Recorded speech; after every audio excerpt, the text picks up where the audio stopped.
వినాయక వ్రత కథ ప్రారంభం. పూర్వం చంద్రవంశానికి చెందిన ధర్మరాజు దాయాదులతో మాయాజూదం వల్ల రాజ్యాన్ని పోగొట్టుకుని భార్య, సోదరులతో వనవాసం చేస్తూ ఒకనాడు నైమిసారణ్యానికి చేరుకున్నాడు. అక్కడ సౌనకాది ఋషులకు అనేక పురాణ రహస్యాలను బోధిస్తున్న సూతమహామునిని దర్శించి తనకు తిరిగి రాజ్యం పొందే మార్గం, వ్రతం ఏదైనా ఉంటే చెప్పమని ధర్మరాజు వేడుకున్నాడు. అంతటా ఆ సూతమహర్షి సకల శుభాలను ఒసగే వినాయక చవితి వ్రతం గురించి వివరించారు. విఘ్నేశ్వరోత్పత్తి, చంద్రదర్శన దోషకారణం, శాపమోక్షం గురించి ఆ మహాముని ఇలా చెప్పసాగేను. గజాసురుడనే రాక్షసుడు తన తపస్సుచే పరమేశ్వరుడిని మెప్పించి తనను ఎవరూ వధించజాలని శక్తిని ప్రసాదించమని కోరాడు. ఆపై శివుడు తన ఉదరమునందే నివసించాలని కోరడంతో అందుకు శివుడు అతడి కుక్షియందు బందీ అయినాడు. దీంతో అసురుడు అతడు అజేయుడైనాడు. తన భర్తకు కలిగిన ఈ స్థితి పార్వతీదేవికి చాలా దుఃఖితురాలైంది. దీంతో జగన్మాత వైకుంఠానికి వెళ్లి విష్ణువును తన భర్తను విడిపించు ఉపాయం చెప్పమని కోరింది. విష్ణువు గంగిరెద్దుల వేషం ధరించి నందీశ్వరుని గంగిరెద్దుగా వెంట తీసుకుని వెళ్ళినాడు. గంగిరెద్దును ఆడించి గజాసురుడిని మెప్పించాడు. ఈ ఆనందంలో ఏమి కావాలో కోరుకో అని గజాసురుడు అనగా అదే సమయం కోసం ఎదురుచూస్తోన్న శ్రీమన్నారాయణుడు నీ ఉదరమందున్న శివుడ్ని తమ వశం చేయమని అడిగాడు. తనకు అంత్యకాలము దాపురించినదని గుర్తించిన రాక్షసుడు ఆడిన మాట తప్పకుండా కుక్షియందున్న శివుని ఉద్దేశించి, ప్రభూ, శ్రీహరి ప్రభావంతో నా జీవితం ముగియుచున్నది. ప్రాణం విడిచిన తర్వాత నా శిరస్సు త్రిలోక పూజితమగునట్లు నా చర్మమును నిరంతరము నీవు ధరించునట్లు అనుగ్రహించవలసింది అని ప్రార్థించి తన శరీరమును నందీశ్వరుని వశము చేశాడు. నందీశ్వరుడు ఉదరమును చీల్చి శివునికి విముక్తి కలిగించాడు. శివుడు గజాసురుని శిరస్సు, చర్మం తీసుకుని స్వస్థానోన్ముఖుడైనాడు. తన భక్తుడైన గజాసురుని కోరిక మేరకు అతడి ఉదరంలో ఉన్న పరమేశ్వరుని శ్రీమహావిష్ణువు విముక్తి కల్పించడంతో భర్త రాకకు పార్వతి కైలాసంలో ఎదురుచూస్తోంది. శివుడి కోసం ఎదురు చూస్తూ స్నానానికి సిద్ధమైంది.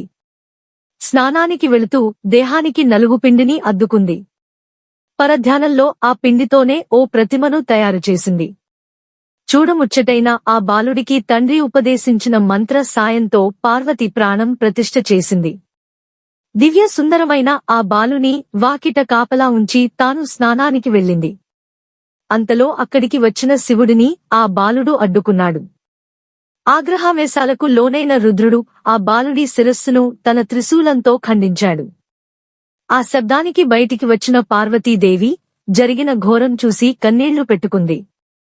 దీంతో శివుడు గజముఖుడి శిరస్సును తెప్పించి ఆ బాలుడికి అతికించి ప్రాణం పోసి గజాననుడు అనే నామకరణం చేశాడు. సర్వ విఘ్నాలకు ఒక అధిపతిని నియమించమని దేవతలు, మునులు, మానవులు పరమశివుని కోరతారు. ఈ విషయంలో గణపతి, కుమారస్వామి ఎవర్ని నియమించాలని ఆలోచించిన పరమేశ్వరుడు ముల్లోకాలలోని పవిత్ర నదులన్నింటిలో స్నానం చేసి ఎవరు ముందుగా తన వద్దకు వస్తారో వారికే ఆ ఆధిపత్యం లభిస్తుందని చెబుతాడు. దీంతో కుమారస్వామి తన నెమలివాహనంపై రువ్వున ఎగిరిపోగా వినాయకుడు మాత్రం తన ఎలుక వాహనంతో ముందుకు కదల్లేడు. దీంతో నారాయణ మంత్రం జపిస్తూ తల్లిదండ్రుల చుట్టూ ప్రదక్షిణ చేస్తాడు. ఆ మంత్ర ప్రభావంతో ప్రతి తీర్థంలోనూ కుమారస్వామి కంటే ముందే వినాయకుడు ప్రత్యక్షమవుతాడు.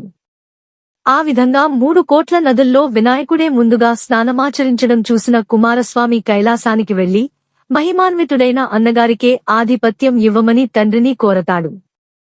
ఆ విధంగా వినాయకుడు విఘ్నాలకు అధిపతి అవుతాడు. గణేశుడి శక్తి సామర్థ్యాలను పరిశీలించి భాద్రపద శుద్ధ చవితి నాడు గణాధిపత్యం కట్టబెట్టాడు.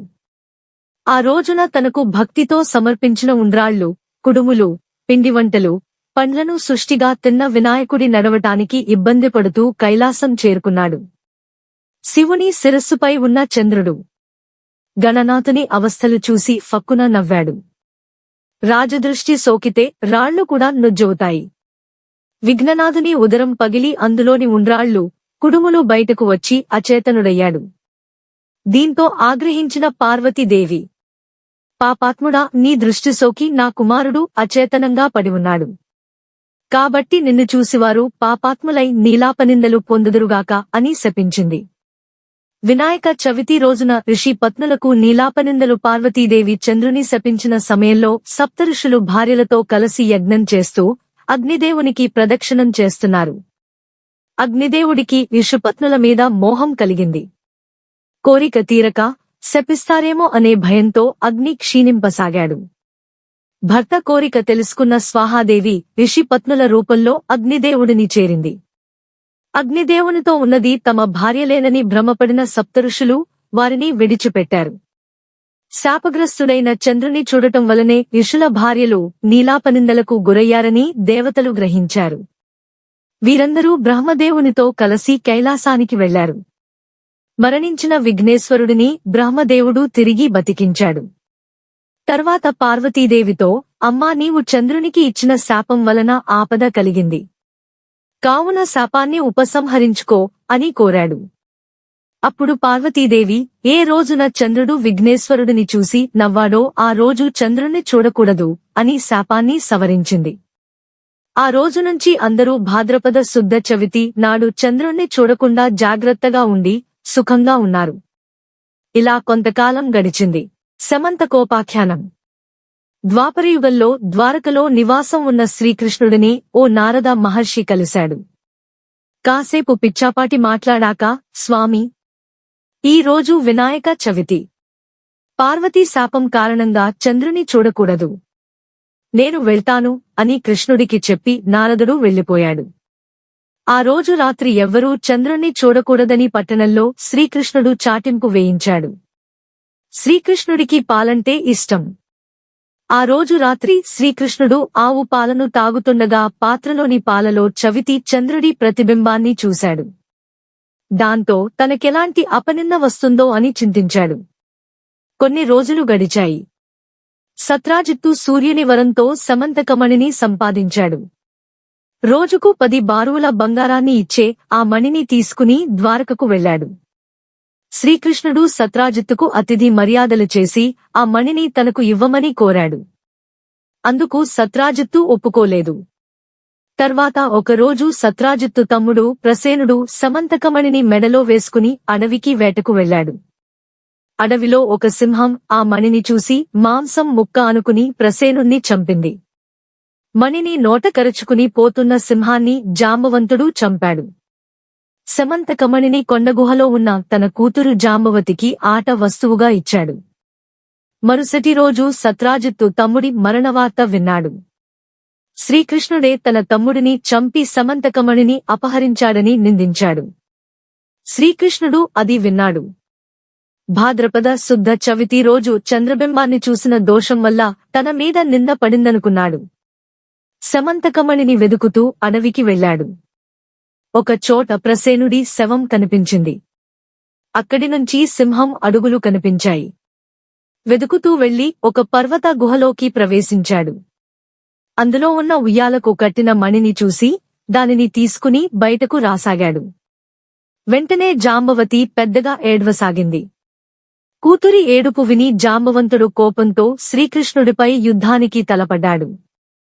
వారిద్దరి మధ్య 28 రోజులు యుద్ధం జరిగింది. జాంబవంతుని శక్తి తగ్గిపోయింది. తనతో యుద్ధం చేస్తున్నవాడు శ్రీరామచంద్రుడని తెలుసుకున్నాడు. త్రేతాయుగంలో జాంబవంతుడు శ్రీరాముడితో యుద్ధం చేయాలని కోరాడు. ఆ కోరికను ఇప్పుడు శ్రీకృష్ణుని రూపంలో వచ్చి తీర్చాడని గ్రహించాడు. శ్రీకృష్ణుడికి నమస్కరించి సమంతకమణితో పాటు తన కుమార్తె జాంబవతిని కూడా ఆయనకు సమర్పించాడు. శ్రీకృష్ణుడు సమంతకమణిని తెచ్చి సత్రాజిత్తుకు ఇచ్చాడు. నిజం తెలుసుకున్న సత్రాజిత్తు తనను క్షమించమని శ్రీకృష్ణుడిని వేడుకున్నాడు. తన కుమార్తె సత్యభామను ఇచ్చి వివాహం జరిపించాడు. సమంతకమణిని కూడా శ్రీకృష్ణుడికి ఇచ్చాడు.